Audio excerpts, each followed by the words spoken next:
हम लोगों ने कार्डियक साइकिल कंप्लीट कर लिया था, उसमें हार्ट बीट पढ़ा था, लो ब्लड प्रेशर पढ़ा था और हाई ब्लड प्रेशर पढ़ा था। कोई दिक्कत नहीं आता है? अब देखो, जब हार्ट बीट इंक्रीज हो रही थी तो हमें क्या हो रहा था? हाइपरटेंशन। हाइपरटेंशन। और जब हार्ट बीट डिक्रीज हो रही थी तब हाइपोटेंशन। हाइपोटेंशन।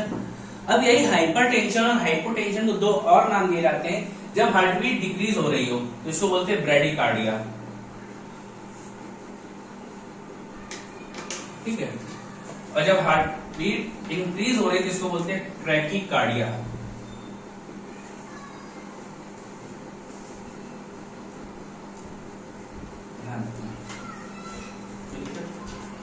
जब हार्ट बीट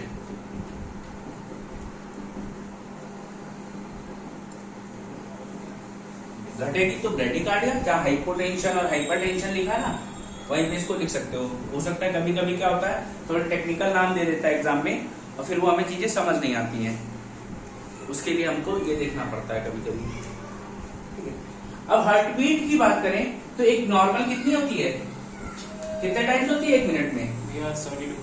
एक मिनट में 72 टाइम्स होती है। ये किसकी है? In normal human. लेकिन अगर यही कोई बच्चा है यानी इन्फेंट है, उसमें ये होती 150 बीट्स पर मिनट। ठीक। दूसरा, अगर ये बच्चा क्या है, भ्रूण है यानी एम्ब्रियो है, एम्ब्रियो में कितनी होती है? एम्ब्रियो में होती है 200 बीट्स पर मिनट। कोई दिक्कत यहां तक? ठीक है। अब जो लोग क्या कर रहे हैं, जिम जाते हैं, जिम जाने के बाद जब उनकी बीट नापोगे तो 92 से 98 तक चली जाती। क्यों? एक्सरसाइज करके आए, पंप किया तो हार्ट बीट क्या हो गई? बढ़ जाती है। अब यही हार्ट बीट अगर 100 के ऊपर चल जाए तो हो जाएगा ट्रैकीकार्डिया, यानी आपका ब्लड प्रेशर बढ़ गया है। लेकिन जो एथलीट होता है उसकी हार्ट बीट होती है 62 to 68। तो बहुत मैनेज करके चलता है। यही तो एथलीट का फायदा है। तो वो हार्ट बीट को कैसे मैनेज कर सकते हैं सर? वो हो जाती है धीरे धीरे। जितना हार्ट बीट एवरेज होगा उतना अच्छा, बहुत कम ना हो, नॉर्मल रहेगा तो ये बहुत अच्छा है, लेकिन इतना हो नहीं पाता सबका। वो एथलीट्स का ये होता है क्योंकि वो खुद को इतना एनर्जी देते हैं। इसका कारण क्या होता है? हार्ट बीट में हमारा एनर्जी लगता है। जितना हार्ट बीट आप स्टोर करके रखोगे, जितनी कम उतनी ज्यादा एनर्जी आपको फ्यूचर में कमाई। आपको दौड़ना है, दौड़ने के लिए क्या करोगे?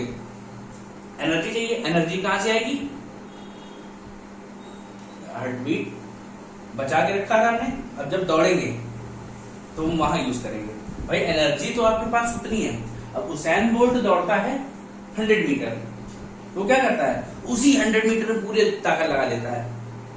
लेकिन अगर कोई मैराथन दौड़ने वाला हो तो उसको कितना दौड़ना है? 10 किलोमीटर। तो उसका कितने टाइम्स हो गया? तो 100 टाइम्स हो गया, 100 गुना ज्यादा। अब उसी आदमी को एनर्जी तो उतनी थी उसमें भी, अब उसको वही एनर्जी कर लगानी है तो कैसे लगाएगा? वो उसको मैनेज करता है। हार्ट बीट उसकी क्या होती है? रेगुलेट होकर रखती है, जिससे वो क्या करे? लंबे समय तक उसको यूज कर सके।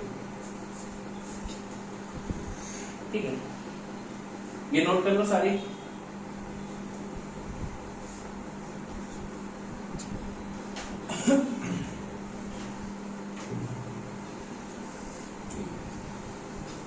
इसके बाद मैंने आपको ये नहीं बताया था कि हार्ट जो सर्कुलेटरी सिस्टम है कितने टाइप का होता है और कैसा होता है।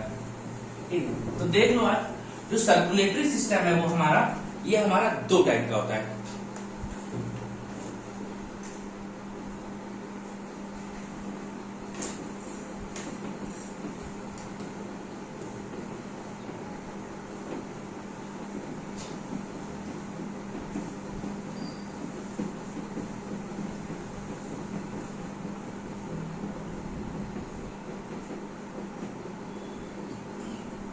एक होता है कौन सा? Open circulatory system.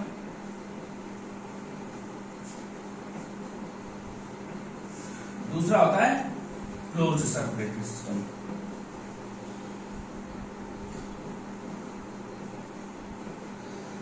अब इनमें अंतर क्या है ओपन और क्लोज में? अब है क्या, ये आपका हार्ट था, याद होगा कुछ ऐसे बनाया था। अब इस हार्ट में जब ह्यूमन हार्ट आपने पढ़ा तो वहां पे आपने क्या देखा, ऐसे 4 सेक्शन थे, उसमें क्या था, ऐसे पाइप्स लगे हुए थे जगह जगह पे, ये देखा था। अगर ये पाइप्स लगे हैं तो क्या ये पूरा सर्किट बना रहे हैं? सर्किट बना रहे हैं, आपस में बंद हुए हैं। ये क्या है, ये क्लोज सर्कुलेटरी सिस्टम है, इसमें रक्त ओपन नहीं बहता है, ब्लड ओपन नहीं बहता है। बट यही क्या हो, इनमें कोई पाइप ना लगी हो, ब्लड सीधे अंदर आ रहा है, सीधे बाहर जा रहा है बिना पाइप के, तो वो क्या हो जाएगा, ओपन सर्कुलेटरी सिस्टम हो जाएगा। कोई दिक्कत नहीं आता। कुछ ऐसे ध्यान रखना, जहां पे पाइप का यूज हो रहा होगा वो क्या है, क्लोज है, सर्किट बना रहा है। जहां पाइप का यूज नहीं हो रहा होगा वो ओपन है, यानी खुला परिसंचरण तंत्र है। कोई दिक्कत नहीं आता। और क्या, और ये देखो, और हमारा जो सर्कुलेटरी सिस्टम है वो डबल सर्कुलेटरी सिस्टम है। डबल सर्कुलेटरी सिस्टम का मतलब क्या, हमारे हार्ट में ब्लड कितने बार आया, एक बार राइट एट्रियम में आया, एक बार लेफ्ट एट्रियम में आया, 2 बार आया। तो 2 बार आने का मतलब ये डबल सर्कुलेटरी सिस्टम है।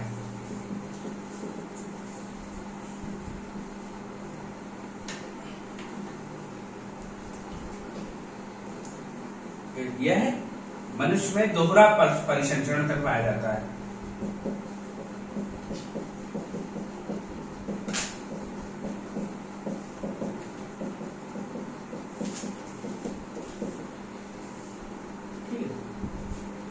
एक बार इधर से आया, एक बार इधर से आया, तो एक बार इधर से निकलता है, एक बार इधर से निकलता है।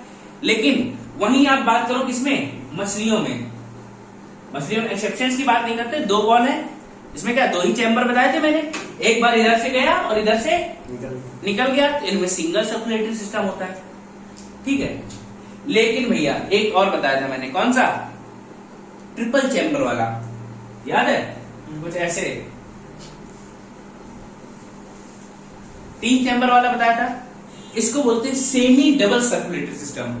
सेमी डबल का मतलब आधा डबल है, आया इसमें 2 बार लेकिन निकलता एक ही बार है। तो कितने टाइप के हो गए, डबल हो गया, सिंगल हो गया। इसका एग्जांपल लिख लेना, double circulatory system, human and mammals, human and mammals,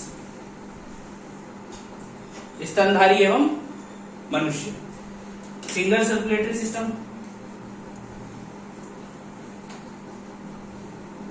fish, इसके एग्जांपल में मछलियां। इसके बाद सेमी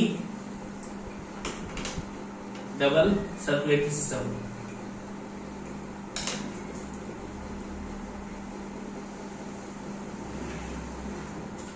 इसमें कौन आ जाएगा, एम्फीबियंस आ जाएंगे। एम्फीबियंस को हिंदी में क्या बोलते हैं, उभयचर। तो जल में भी रहते हैं और लैंड में भी। उनमें 3 कोस्ट होते हैं, 3 चैम्बर्स होते हैं। तो एक आता 2 बार है, लेकिन ब्लड निकलता कितने बार है, एक बार। कोई दिक्कत नहीं आता, इसको नोट कर दो। देखो भैया एक बार फिर से देख लो, डबल सर्कुलेटरी सिस्टम और सिंगल सर्कुलेटरी सिस्टम ये क्या होते हैं।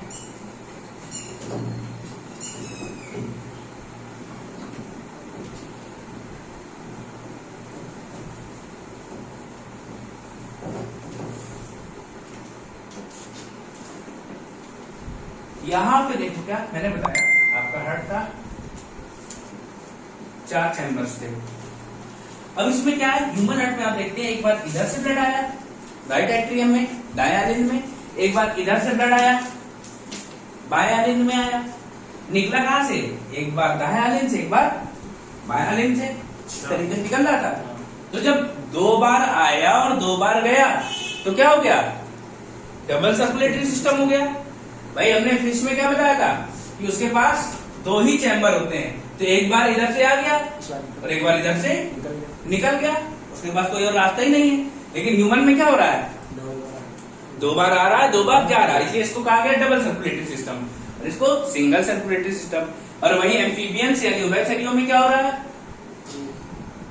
कुछ इस तरीके से 3 कोष्ठ। अब उनमें क्या आता है, 2 बार है लेकिन निकलता एक बार ही है, तो इसी क्या बोला है, सेमी डबल सप्लीमेंट्री सिस्टम। कोई दिक्कत यहाँ तक नहीं, ठीक है। अब देखो स्ट्रोक वॉल्यूम क्या होता है।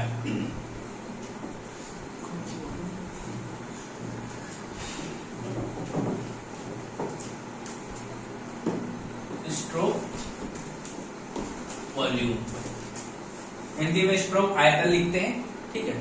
स्ट्रोक वॉल्यूम या स्ट्रोक आयतन। अब क्या है, आपका हार्ट जितने टाइम जितना ब्लड पास कर रहा होगा उसी क्या बोलते हैं, स्ट्रोक वॉल्यूम। सपोज दैट क्या आपका हार्ट कितने बार बीट करता है, 72 बार बीट किया, तो हर बार वो क्या कर रहा होगा, रक्त को एरोटा से पास कर रहा होगा ना।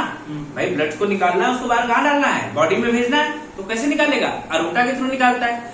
अब एरोटा में हर बार वो जितना ब्लड जा रहा है और कितने टाइम्स जा रहा है उसी क्या कहा गया है, वॉल्यूम, हार्ट स्ट्रोक वॉल्यूम, ठीक है। Number of times blood pass bye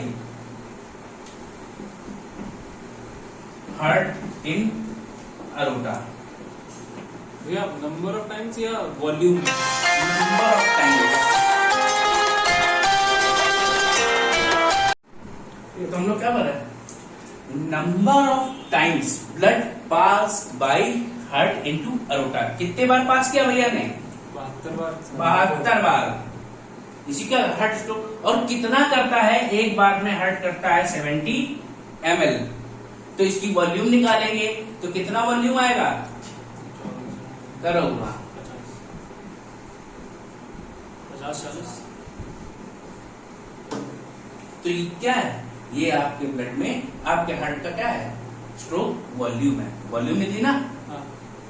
यही आपकी स्ट्रोक वॉल्यूम है। कोई दिक्कत है तक, इसको नोट कर लो।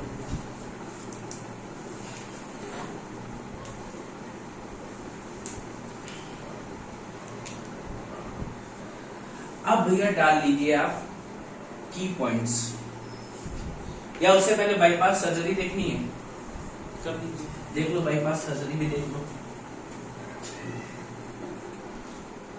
पहले देखो कार्डियक अरेस्ट। किसी भी टाइप की इरेगुलरिटी आपके हार्ट में, समझ लो, या तो हार्ट बीट बढ़ जाए या हार्ट बीट बहुत स्लो हो जाए, तो उस केस में क्या होगा, आपको कार्डियक अरेस्ट हो सकता है। समझे क्या, अगर हार्ट बीट बढ़ जाए या घट जाए, मतलब any change, any irregular change in heart beat, कोई भी अनियमित बदलाव, फिर लिख लो, हृदय की गति में अनियमित बदलाव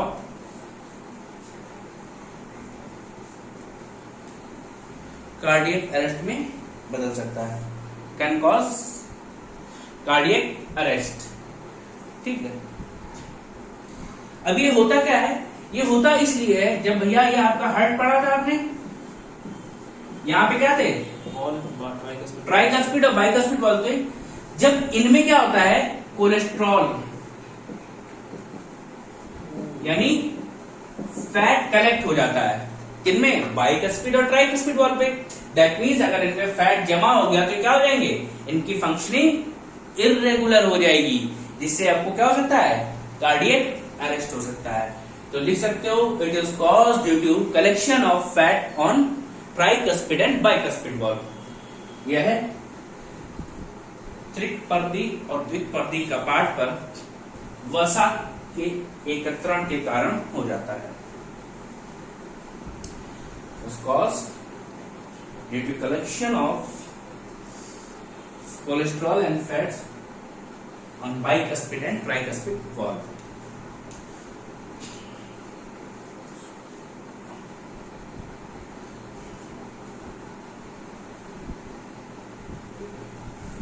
त्रिपर्दी और द्विपर्दी कपाट पर वसा के इकट्ठा या एकत्रण होने के कारण हो जाता है। तो दिक्कत है। अब वही देखो भैया, बाईपास सर्जरी की कराई जाती है आपकी। भैया ये आपकी क्या है, आर्टरीज, याद है। अब इनमें जमा हो गया फैट। फैट जमा हो गया तो क्या होगा, रक्त का बहाव में क्या होगा, कुछ बदलाव होगा। बिल्कुल होगा। क्या बदलाव होगा, या तो वो थोड़ा जमा होगा तो धीमे हो जाएगा, और ज्यादा जमा हो गया तो ब्लॉक कर देगा। ब्लॉक कर देगा। अब एनी डिसबैलेंस या इम्बैलेंस इन सर्कुलेटरी सिस्टम में कॉज हार्ट अटैक। अगर कोई भी क्या है, अनियमित बदलाव आ गया आपके परिसंचरण तंत्र में, तो आपको क्या हो सकता है, हार्ट अटैक हो सकता है। ये बड़ी समस्या है। अभी जम गया है तो क्या होगा। अब डॉक्टर क्या करते हैं, बोलते हैं आपको भैया आओ, आप क्या करेंगे, बाईपास सर्जरी करेंगे। तो जिस हिस्से में जमा हो गया है,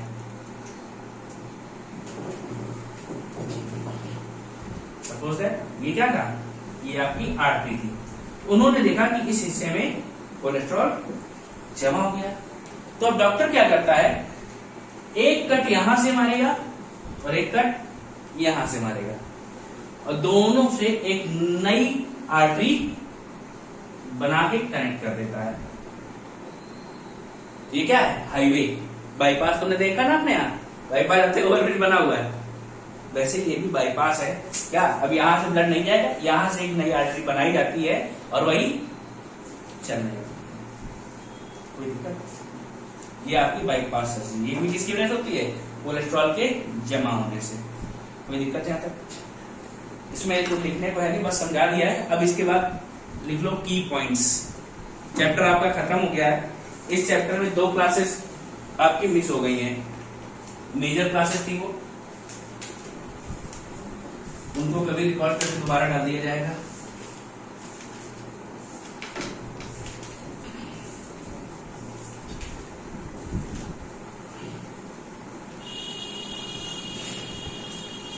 अब की पॉइंट्स में लिखोगे सबसे पहले, the glands which help in heart beat and blood pressure.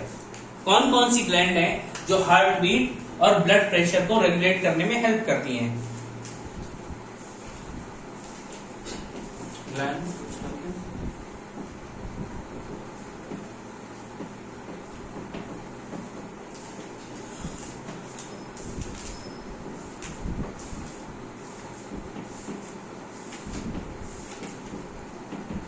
कौन कौन सी थी भैया, आपने पढ़ी हुई है, याद हो शायद।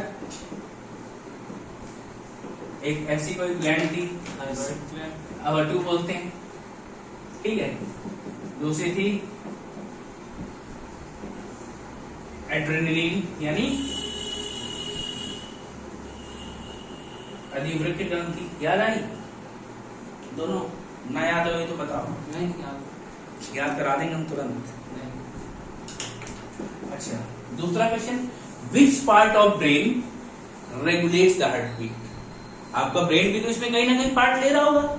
जब ब्रेन पार्ट ले रहा होगा तो इसमें क्या कुछ रेगुलेशन कर रहा होगा। तो पूछा जाता है कि दिमाग का कौन सा हिस्सा है जो आपके हृदय की गति या ब्लड सर्कुलेशन में हेल्प करता है या उसको ऑर्डर देता है, भैया ऐसे करो। वो हिस्सा होता है मेडुला ऑब्लांगाटा, ठीक है। Part of brain which regulates the heart. इसमें आप लिखो क्या,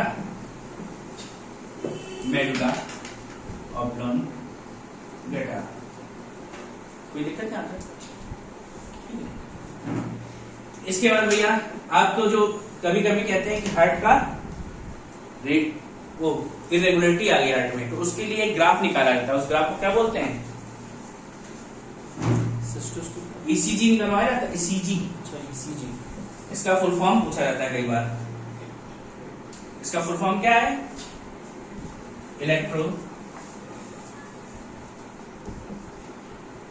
कार्डियोग्राफ। जो ग्राफ निकल के आया है वो ग्राफ है, और नहीं तो अगर मशीन पूछ ली जाए तो वो क्या, इलेक्ट्रोकार्डियोग्राम। जो प्रिंट निकल के आता है ना कि आपको पेपर में गया, डॉक्टर के पास जाओगे, आजकल हॉस्पिटल में बड़ा ट्रेंड हो गया। आप जाएंगे जैसे ही तो पहले ईसीजी जितनी रिपोर्ट्स उनसे हो सकती हैं वो सारी रिपोर्ट्स कर देंगे, उनको तो पैसा लेना है। वो क्या करते हैं, पहले क्या ईसीजी निकलवा लो, हर बार ईसीजी क्या मतलब, जब रेगुलर हेल्दी बंदा उसका ईसीजी निकाल लो तुम, ठीक है, उसके बीमारी पैर में है, नहीं लगे ईसीजी निकलवा दिया। तो इलेक्ट्रोकार्डियोग्राम। लेकिन जब यही ब्रेन की बात आती है तो ब्रेन के लिए निकाला जाता है ईईजी, इलेक्ट्रोइंसेफेलोग्राफ।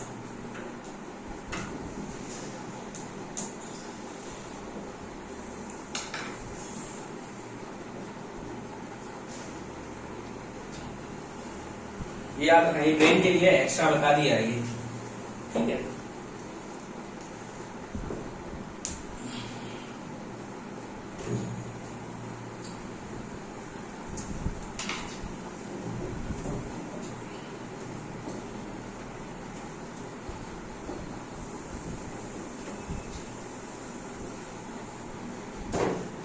इसके बाद अगला है कोरोनरी।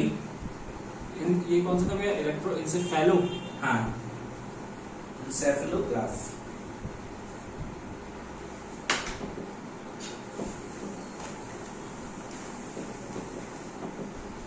भैया देखो कोरोनरी आर्टरीज। कोरोनरी आर्टरीज क्या होती है? अब देखो भैया, जितनी भी धमनियां थी उन्होंने क्या किया, पूरे शरीर में शुद्ध रक्त पहुंचा दिया था। लेकिन तुमने हृदय को कुछ दिया कि नहीं दिया अभी तक? नहीं। हार्ट को ब्लड दिया था? भाई हार्ट में भी तो मसल्स हैं, उसको भी ऑक्सीजन चाहिए, उसको भी शुद्ध रक्त चाहिए। तो वो शुद्ध रक्त कहां से मिलता है? कोरोनरी आर्टरी से मिलता है।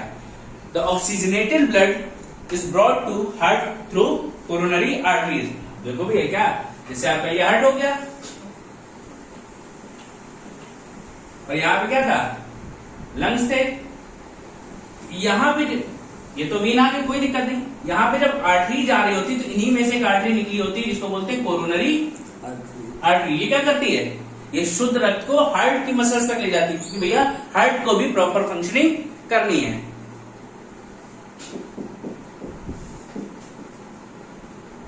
दे ब्रॉट प्योर या ऑक्सीजनेटेड ब्लड टू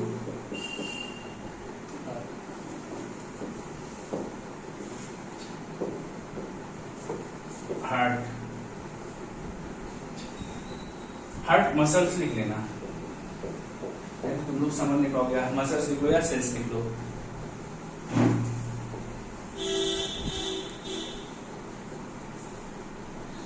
ठीक है, इसको नोट कर लो। ठीक है, अब भैया देखो, अब इनमें कोई डिजीज हो जाएगी तो उसको बोलते हैं सीएडी, कोरोनरी आर्टरी डिजीज। अगर इनमें कोई बीमारी हो जाती है, क्या करेंगी, ब्लड के हार्ट को क्या करेंगी, ऑक्सीजन वाला ब्लड नहीं देंगी, जिससे क्या हो जाएगा, आपका हार्ट पंप करने में दिक्कत करेगा। इसका कुछ फुल फॉर्म पूछ लेता है। अब एक पेपर में दिया था कि जो सीएडी है, सीएडी का सी कहां से रिलेट करता है, क्रॉनिक है, कोरोनरी है, कार्डियक है। उन्होंने ऐसे ऑप्शन दिए थे, तो ये क्या था, कोरोनरी आर्टरी डिजीज।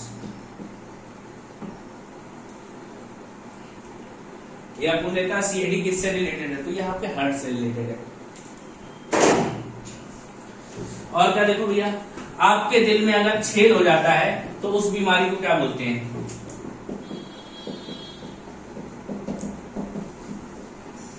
आपके दिल में अगर हार्ट छेद हो गया है तो उसको बोलते हैं फोसा ओरेलिस।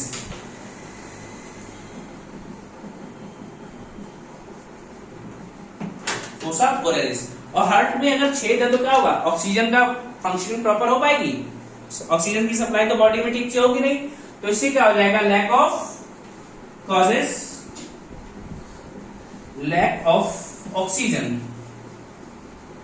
ऑक्सीजन की जब कमी हो जाती है तो आपकी बॉडी का रंग कैसा हो जाता है, ब्लू ब्लू हो जाता है। ऑक्सीजन का क्या हो जाएगा, आपकी बॉडी का रंग ब्लू हो जाएगा। और फिर ये जो डिजीज है इसको बोलते हैं ब्लू बेबी सिंड्रोम। ये भैया बच्चों में अक्सर होता है। ध्यान रखना है, ब्लू बेबी सिंड्रोम लोग नाइट्रोजन की वजह से ही पढ़ते हैं, जब डिजीजेस पढ़ाएंगे तो वहां बताएंगे। तो ब्लू बेबी सिंड्रोम दो जगह पढ़ते हैं, यहाँ पे एक नाइट्रोजन वाला पढ़ेंगे। ठीक है, तो ये आपका भैया हार्ट भी खत्म हो गया है, सर्कुलेटरी सिस्टम जो पूरा था खत्म हो गया। ब्लड पढ़ा दिया मैंने इसमें आपको, ठीक है, ब्लड के टाइप पढ़ा दिए। RBC, WBC, platelets, plasma, plasma में प्रोटीन जो होते हैं, कोगुलेटिंग फैक्टर बता दिया। फिर इसके बाद आपका हार्ट में पढ़ाया था, तो हार्ट के पार्ट बताए, एक एक सेक्शन को हमने डिस्कस किया कि राइट एट्रियम क्या है, लेफ्ट एट्रियम क्या है, राइट वेंट्रिकल में क्या है, लेफ्ट वेंट्रिकल में क्या है, ट्राइकस्पिड वॉल्व, बाइकस्पिड वॉल्व, फिर superior vena cava, inferior vena cava, aorta, pulmonary artery, pulmonary Wien, ये सब मैंने डिस्कस कर लिया है। कोई दिक्कत जाता है? फिर पूरा कार्डियक साइकिल डिस्कस किया। इसके बाद की फैक्टर्स डिस्कस कर लिए। अच्छा, फादर ऑफ सर्कुलेटरी सिस्टम कौन है? Father of circulatory system is William Harvey. लिख लो भैया, ये क्वेश्चन पूछा गया है।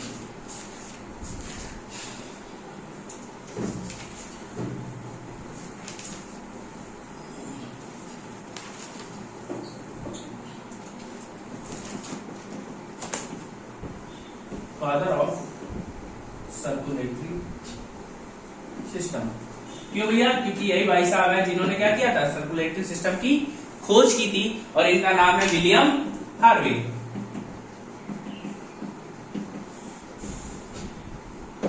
अगर आपसे पूछ लिया जाए हु ट्रांसप्लांटेड द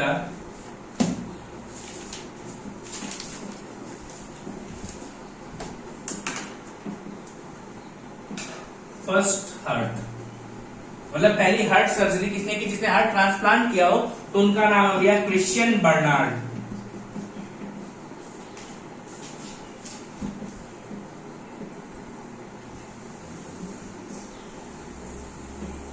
किसने किया है? क्रिश्चियन बर्नार्ड ने किया है। ये क्वेश्चन आया था लास्ट ईयर पीसीएस प्रीलिम्स में, स्टेट सर्विसेज के प्रीलिम्स में क्वेश्चन पूछा गया था, और कई लोगों ने विलियम हार्वे लगा दिया था याद नहीं होने के कारण, तो इसको ध्यान रखना है। क्रिश्चियन बर्नार्ड क्या थे, जिन्होंने पहला हृदय का ट्रांसप्लांटेशन किया था।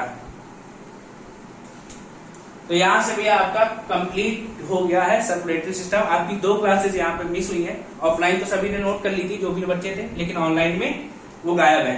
उनको नोट कर लीजिए, जब भी मुझे समय मिलेगा तो उनको रिकॉर्ड करके डाल दी जाएंगी। चलो।